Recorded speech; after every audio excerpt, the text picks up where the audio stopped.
My son told the security guard at the front door that he had never seen me before in his life. He didn't whisper it. He didn't hesitate. He looked straight through me the way you look through a window you've forgotten is there, and he said it loud enough for the woman standing next to him to hear every syllable. The woman in the floor-length emerald gown who would be his wife in 6 weeks. The woman whose family owned half the shoreline property in Lake County. The woman he had chosen over every blood bond he had ever been given. I didn't say a word. I turned around, walked back through the brass-framed doors of the Meridian Grand Hotel, and sat down in my truck in the parking garage. It was a 2004 Ford pickup, with a cracked dashboard and a heater that worked on good days. I sat there with the engine running for about 4 minutes. Then I took out my phone and made one call. By the time the appetizers were cleared, Michael Hargrove's perfect evening had already begun to die. My name is Thomas Hargrove. Most people who know me call me Tom. I am 64 years old. I have the kind of hands that embarrass people at fancy dinners, broad and scarred, permanently stained at the knuckles from 40 years of electrical work in commercial buildings. I wear the same brand of flannel shirt I have worn since 1987. I drive a truck that my son once called a monument to giving up. I live alone in a 3-bedroom house on the edge of Ridgefield, Illinois, a house I built myself over the course of 2 summers after my wife Patricia passed. It is not a mansion. It is not impressive. It is exactly where I want to be. What Michael never bothered to find out, because asking questions about my life stopped interesting him around the time he enrolled at Northwestern on a partial scholarship. I quietly topped off was that I sold Hargrove Electrical Contracting 11 years ago for $11.4 million. I had built the company from a single van and a box of tools into a 40-person operation that wired half the commercial buildings in the Chicago metro area. I had run it lean and smart for 3 decades, paid my people well, and kept my name off the brass plaques. When I sold, I didn't buy a boat or a condo in Florida. I put the money into a management trust, bought several properties around the city, and kept driving the same truck. I am not secretive about money because I am ashamed of it. I am quiet about it because I learned early that wealth announced itself in one of 2 ways. It either built things or it attracted people who wanted to take from what you had built. Michael had somehow become the second kind of person. I was not entirely sure when it happened. I suspected it had something to do with Victoria. He had been a good kid, serious, a little quiet, drove himself hard. He worked summers with me on job sites when he was in high school, learned how to read a circuit diagram and respect a foreman. Then he went to college and found a different version of himself, polished and eager, one that wore collared shirts and studied his reflection before walking into rooms. When he graduated and took a position at an investment consulting firm in the city, I was proud. When he started dating Victoria Ashworth 2 years later, I tried to be. The Ashworths were the kind of family whose name appeared on hospital wings and university libraries. Victoria's father, Randall, ran the Ashworth Foundation, a philanthropic organization that raised money for children's literacy programs across the Midwest. They threw an annual gala, the Foundation Gala, at the Meridian Grand every spring. It was black tie. It was invitation only. The ticket price for a table was $15,000, and the waiting list was 2 years long. Michael had told me about the gala in February. He was going to be honored. The foundation was giving him a Rising Philanthropist Award for organizing a fundraising campaign at his firm that had raised $200,000 for the literacy program. He had sounded genuinely excited on the phone, more like the son I knew than he had been in a while. I told him I was proud of him. I told him I would be there. There was a silence that lasted just a half-second too long. He said he would put me on the guest list. He did not put me on the guest list. I found this out when I arrived at the Meridian Grand on the night of May 17th in my best sport coat and the good dark slacks Patricia had bought me years ago, and stood at the guest check-in table while a young woman with a headset scrolled through her tablet 3 times and told me, politely, apologetically, that my name was not there. I stepped to the side. I called Michael's cell phone. He answered on the 3rd ring, which told me he had been watching the screen decide whether to pick up. I told him there was a problem with the guest list. He said he would come take care of it. He appeared 2 minutes later through the ballroom doors with Victoria on his arm, and I watched his expression run through 4 distinct stages: recognition, calculation, something close to panic, and then a coldness I had never seen on his face before. He walked up to the check-in table. The security attendant, a large man in a dark suit, asked if I was a guest of Mr. Hargrove's. Michael looked at me for 1 second. Then he looked at the attendant. "I don't know this man," he said. "I think he may have followed someone in from the street." Victoria touched his arm and smiled at the attendant the way people smile when they want a problem handled without having to witness the handling of it. I stood there. I heard the words. I heard each one clearly and individually, the way you hear things when the world goes briefly quiet around you. I nodded once, turned, and walked out. I sat in the parking garage with the engine running and the heat on low, and I thought about Michael at 11 years old, riding on my shoulders at a 4th of July parade because the crowd was too thick for him to see. I thought about the night I sat in a plastic chair in a hospital hallway for 6 hours while they operated on his appendix. I thought about the letter I wrote him when he graduated from Northwestern, 4 handwritten pages I had worked on for 2 weeks, because I wanted him to know exactly what he had meant to me and exactly what I believed he was capable of becoming. Then I thought about his face at the check-in table and I picked up the phone. I called Gerald Marsh. Gerald was not just my attorney. He had been my attorney since I incorporated Hargrove Electrical in 1991. He had handled the sale. He had helped me structure the trust. He had drafted the documents for every real estate acquisition I had made in the 11 years since. He was, as he liked to say, the man who kept the lights on in my financial life, which he thought was funny given my background. He answered on the first ring. "Tom," he said, "the gala should be starting. What's wrong?" "Pull the Meridian file," I said. A pause. The sound of a chair adjusting. "Tom." "Pull it, Gerald." I heard him typing. The Meridian Grand Hotel occupied a 22-story tower in the loop that had been developed in 2009 by a group of investors who ran short of capital during the build-out. I had provided bridge financing through the trust and taken a 31% equity stake in the property management company that operated the building. The arrangement had been structured quietly. My name appeared nowhere in the hotel's marketing materials. I also happened to be the single largest anonymous donor to the Ashworth Foundation. I had contributed $400,000 over the past 3 years through a donor-designated fund administered by Gerald's firm.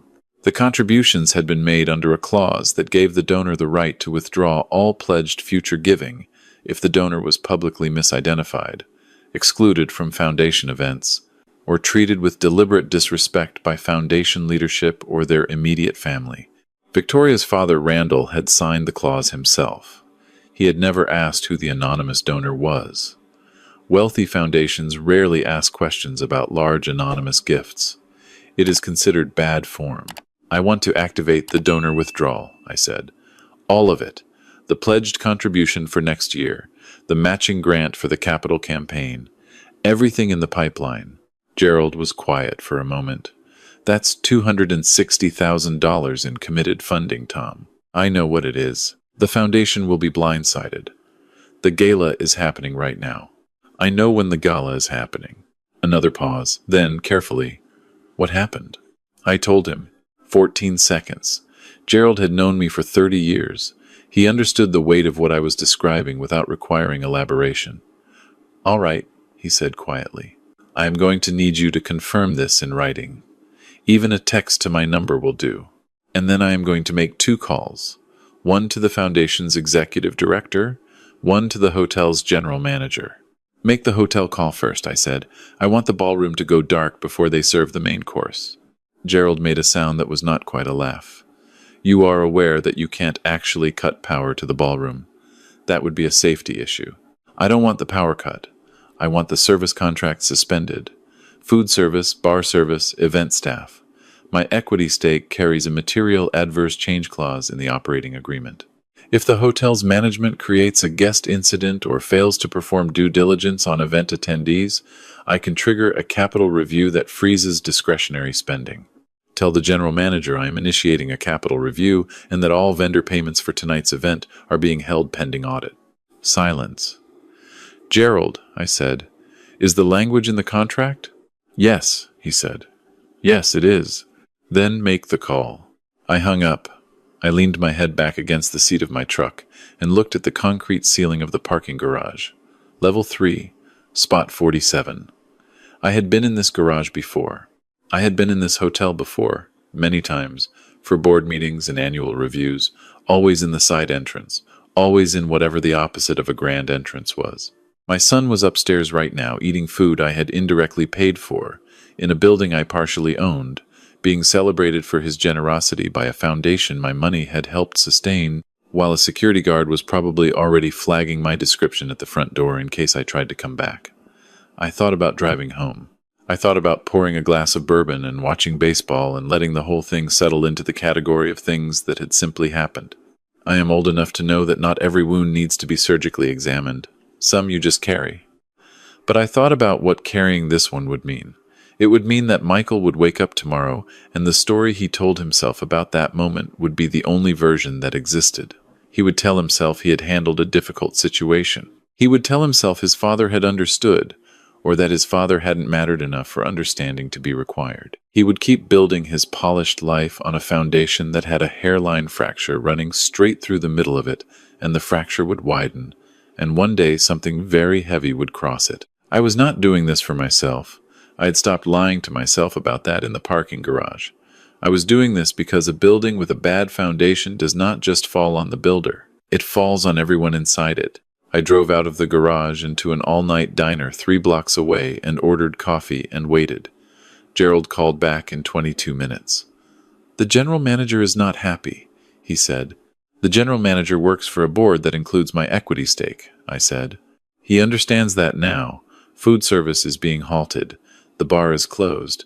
The event staff has been told that the event contract is under review, and they are to begin clearing service items from the tables. He is going to make an announcement." "What about the foundation?" "The executive director received my letter by email 6 minutes ago. She has not called back yet. She will." "And the donor withdrawal?" "Formally executed. $260,000. The foundation's capital campaign loses its anchor match. Their board will know by morning." I wrapped both hands around the coffee cup. It was cheap diner coffee, bitter and hot, and it tasted exactly right. "There is one more thing," I said. "I need you to send me the file on Randall Ashworth. The one Reynolds put together. 3 weeks earlier, I had hired a private investigator named Reynolds, the same man I had used twice before for background checks on potential business partners. I had asked him to look into the Ashworth family. Not because I was looking for ammunition. I had asked because Michael had mentioned, in an offhand way that was clearly not offhand, that Randall was interested in having a private meeting about estate planning, and that Michael had suggested I might be someone worth knowing. I had been around enough people who wanted to know me for reasons that had nothing to do with me to recognize when I was being appraised. Reynolds had come back to me with a report that I had read once, set aside, and hoped I would never need to use. Gerald messaged me the file. I read it in the parking lot of the diner while my coffee went cold. Randall Ashworth's family money was not what it appeared to be. His grandfather had built a modest regional insurance company that had been sold in the 1970s, which had generated genuine generational wealth. But Randall had spent the better part of 2 decades quietly diminishing it through a combination of bad investments and a structured giving vehicle that Reynolds described, carefully, as appearing to direct a significant percentage of public donations toward administrative expenses that flowed back to Ashworth-controlled entities. The Foundation's tax filings, which were public record, showed a pattern that the Illinois Attorney General's office had apparently been reviewing for 14 months. Randall Ashworth was not under indictment, but he was, according to a source Reynolds had cultivated in a federal contractor's office, the subject of a civil investigation that his own attorneys had been negotiating quietly for nearly a year. The Foundation's gala, the one happening right now at the Meridian Grand, was its primary annual fundraising event. This year's goal was $400,000. My withdrawal of the anchor match had just cut that target in half before a fork had been lifted. I thought about Michael upstairs, holding his award, standing next to the man whose family he had chosen over his own. I thought about what it means to choose a family you don't know over a family you do. Then I turned the truck back toward the hotel. I did not go inside. I parked in the street across from the entrance and opened my phone's camera and watched. I didn't need a security feed tonight. I could see the front doors from where I sat, and within 40 minutes, Those doors began to open in a way that gala doors do not open until the very end of the night. People came out in small groups, women in gowns checking their phones, men in tuxedos with the particular expression of people who have been denied something they paid for. Two catering vans parked at the service entrance sat idle with their loading doors open. The lobby, visible through the front glass, had the unmistakable quality of a party that had stopped. My phone rang.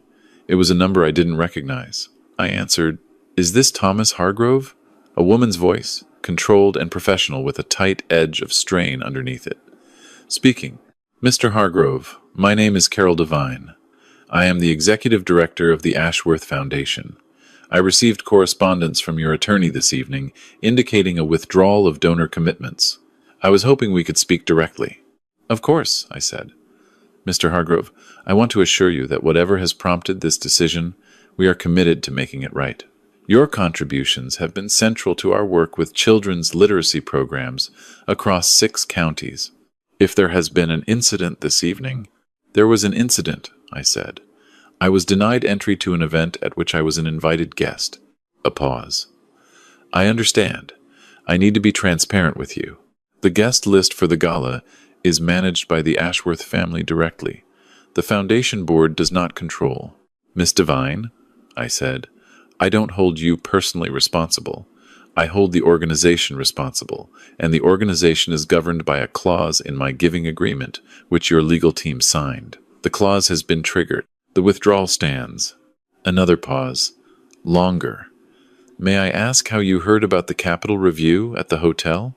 "I am a partial equity holder in the building," I said. "Good evening, Miss Devine." I hung up. I watched the front doors. I was looking for Michael. He came out 20 minutes later. He had his jacket over his arm and his tie loosened, and he was moving with the quick, controlled walk of someone trying to look unhurried while being furious. Victoria was beside him, her hand on his arm, speaking quietly. Her father, Randall, was 2 steps behind, his face the color of old cement. Michael stopped at the top of the front steps. He looked out at the street, and I watched him scan the parked cars the way you scan a crowd when you're looking for something specific. His eyes passed over my truck without stopping. He had never paid enough attention to my truck to recognize it from a distance. Victoria said something. Michael turned to Randall. The 3 of them stood there under the hotel canopy for almost 2 minutes, and I watched the conversation go from controlled to less controlled.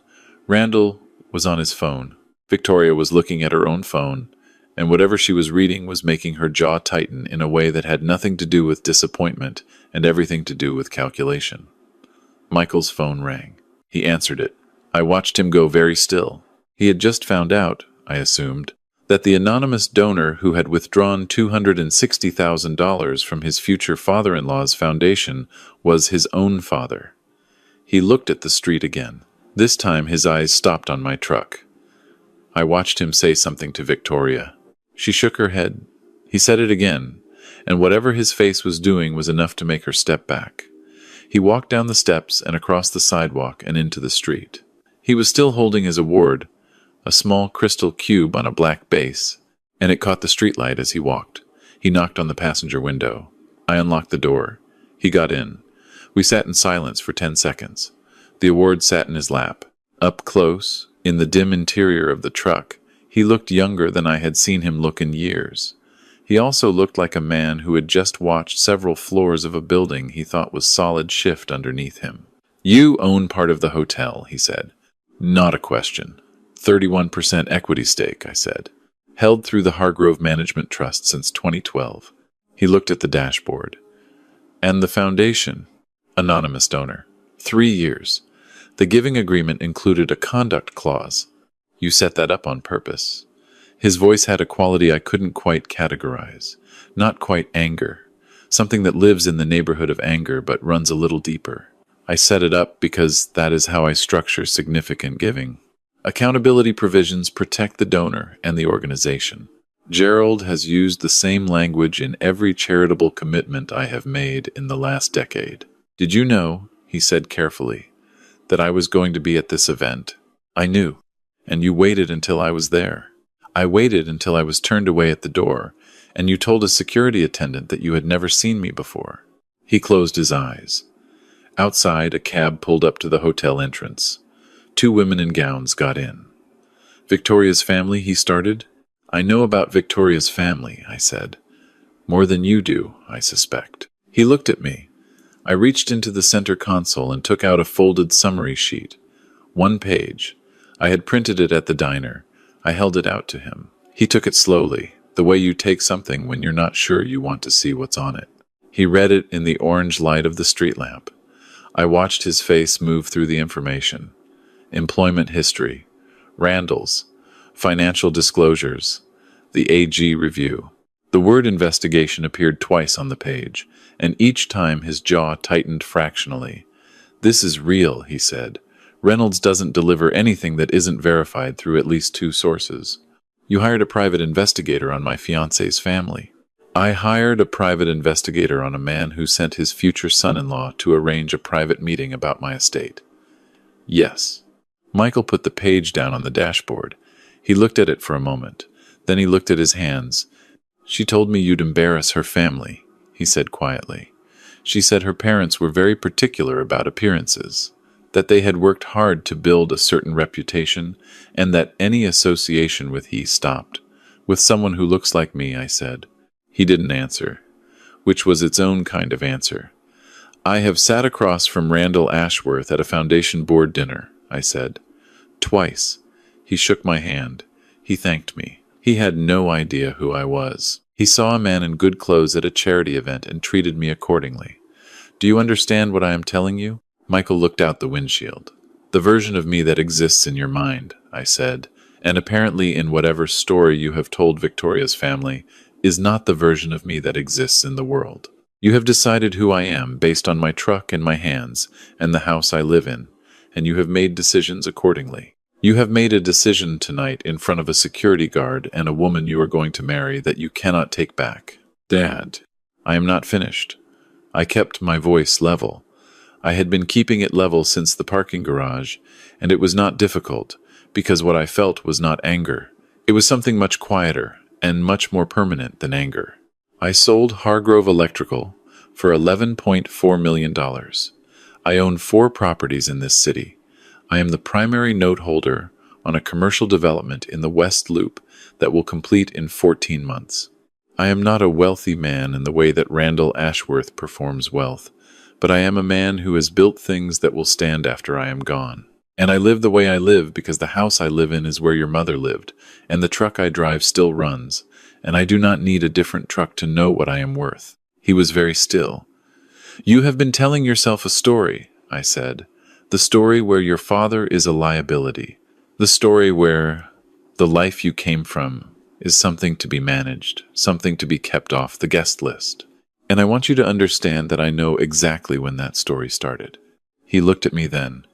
It started when Victoria told you it was true, I said. And you believed her because she was standing in a room that looked like the kind of room you had always wanted to be in. His throat moved.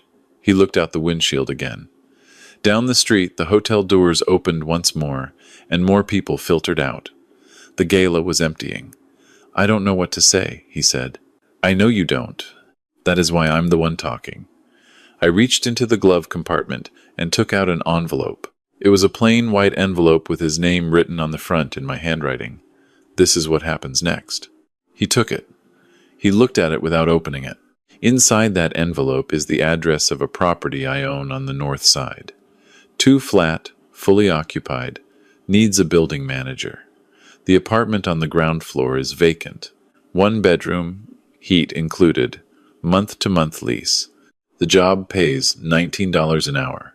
You will collect rents, coordinate maintenance, handle tenant communications, and report to my property manager, a woman named Joyce, who has been with me for 8 years and has no patience for people who think they are too good for the work. He was very still. You have 30 days to give notice at your current job, I said, which I recommend you do before Randall Ashworth's legal situation becomes public, because your firm's association with the foundation will become a liability faster than you think. Joyce will expect you on the 1st of July. You want me to manage a building, he said. I want you to learn what it costs to keep a building standing, I said. I want you to know what a busted water heater at 2 in the morning feels like from the side of the phone where you have to answer it. I want you to understand that the people who live in the properties I own are not abstractions. They are families. Some of them have been in those buildings for 15 years. They trusted me to keep the heat on, and the elevators running, and the common areas clean. I have never once let them down. He looked at the envelope. He turned it over once. And if I say no, he said, then you say no. You go back to Victoria and her father, and you build whatever you are building with them. The door is not locked, but understand that if you walk through it in that direction, you are walking away from the trust, from the inheritance, from everything I have spent 40 years building to leave to someone who knew its value. You will be choosing a family that does not exist over a family that does. He sat with that. A full minute went by. Outside, a couple walked past the truck laughing about something, oblivious, their evening intact. Victoria is going to be furious, he said. Yes, I said. She will be. She's going to tell me I chose my father over her. You will have. You should consider whether that is the correct order of things. He looked at the Crystal Award in his lap. The Rising Philanthropist Award, given by a foundation whose finances were under investigation for raising money for children who genuinely needed it, at an event paid for, in part by a man who had just been told by his son that he did not exist. He set the award on the dashboard. He opened the envelope. He read the address inside. He read the job description, which I had typed up myself. 3 paragraphs, no flourishes. He folded it and put it back. My mother would be ashamed of me, he said. It was not a question, and it was not said to prompt a response. It was just a thing he needed to say out loud. Your mother believed that the measure of a person was not who they were in good rooms, I said. It was who they were in parking garages. He was quiet for a long time after that, long enough that I thought he might be done talking. Then he said, when I was 16, you remember the summer I worked the Bellamy Center job with you? I remember. There was a foreman, Pete something, Pete Chirone. He called you by your first name in front of the crew. Every other guy called you Mr. Hargrove, and you never corrected him. I asked you about it later, and you said something I didn't understand at the time. He paused. You said the men who need the title are usually the ones who don't have the authority. I didn't say anything. I have been trying to get the title, he said. I have been trying to get the room. I have been trying to be the kind of person who gets called Mr. Hargrove. I know, I said, and somewhere in there I started thinking you were Pete Cerrone. I looked at my hands on the steering wheel, the same hands he had described differently, to a security attendant, an hour ago. I will take the job, he said. I will give notice Monday. I nodded. Dad. He looked at me directly for the first time since getting in the truck. I am sorry for what I said tonight. I am sorry for what I have been saying, and not saying, for a long time. I reached over and put my hand on the back of his neck the way I used to when he was a kid and needed steadying. I know that too, I said. He got out of the truck. He stood on the curb for a moment, holding the envelope and looking back at the hotel entrance, where Victoria was now visible through the glass lobby doors, speaking on her phone with the alert, assessing posture of someone managing a crisis. He did not go back inside. He started walking down the block in the direction of the train station, his good shoes on the concrete, his tie loose, his award left on my dashboard. I watched him go until I couldn't see him anymore. Then I started the truck. The 1st of July came with a heat wave. I drove past the North Side building at 7 in the morning on his first day, slowly, from the opposite side of the street. I did not stop. I did not want him to see me. He was already there. He was on the front steps with Joyce, who was showing him something on her clipboard. He was wearing work clothes. Not the flannel I grew up in, but close enough. Jeans, boots, a plain shirt. He was writing something down. He was paying attention. Joyce was pointing at the window frames on the 2nd floor, and I knew what she was pointing at because I had been meaning to have those frames recaulked for 2 seasons. He was nodding. He was writing it down. I drove past without stopping and went home and made coffee and sat on the back porch in the July heat and felt something I had not let myself feel since May 17th. It wasn't forgiveness exactly. Forgiveness is something you get to eventually, after the foundation is repoured. What I felt was more like the specific relief of a man who has been watching a structure he built lean slowly for years and has finally found the courage to shore it up. The months that followed were not easy, and I was not supposed to know the details. But Joyce kept me informed because I asked her to, and because Joyce had known me long enough to understand that being kept informed was not the same as interfering. He got a call from a tenant at 11:30 on a Tuesday night about a leaking pipe under the kitchen sink. He was there in 20 minutes with a wrench and a flashlight. Joyce told me he stayed until 2 in the morning until it was fixed. Not because he knew how to fix it, because he didn't, not yet, but because he called an emergency plumber and waited with the tenant, an elderly woman named Mrs.